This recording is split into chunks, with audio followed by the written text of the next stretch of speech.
patrol near the Ethiopian border. It's on the lookout for refugees who might be stranded in the area after escaping the fighting in Ethiopia's northern Tigray region. Brigadier General Babikir is proud of his country's humanitarian role. For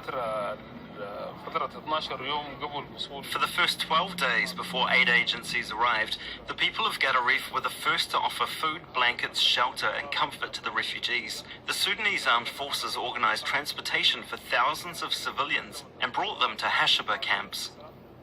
The Hashaba, also known as Village 8, hosted 15,000 refugees in the first 2 weeks after the fighting started in Tigray. These homes were borrowed from local Sudanese farmers to host the refugees.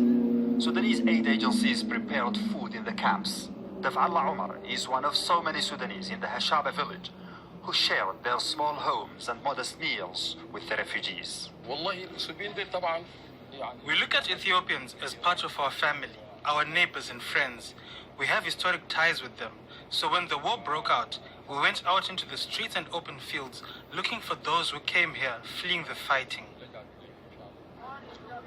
Sudan itself is going through chronic inflation, fuel shortages, and other severe economic problems. Stability at its borders is of utmost importance. Well, the war in Ethiopia has brought to the fore another unresolved issue here. Where I stand is the Fashaga farmland, thousands and thousands of hectares of millet and sesame fields.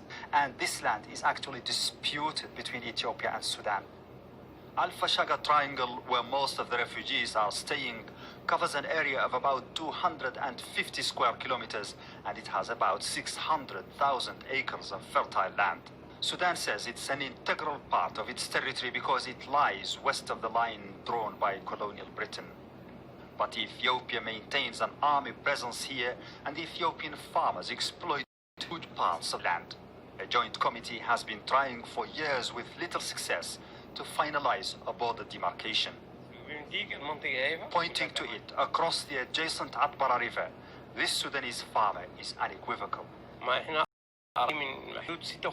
Our borders are well defined and we're not ready for compromise. Our government has allowed these Ethiopians to settle on our land, but we object to that and we will fight them to the last man until we restore it fully. That's the pact we made with our ancestors. We haven't crossed into Ethiopian territory. Why do they want to take ours? During the first few days of the fighting in Tigray, some Ethiopian army units abandoned their bases within Fashaga, and the void was filled by the Sudanese army. Now, its commanders tell us they're not intending to cede those positions to the Ethiopian army if it tries to return.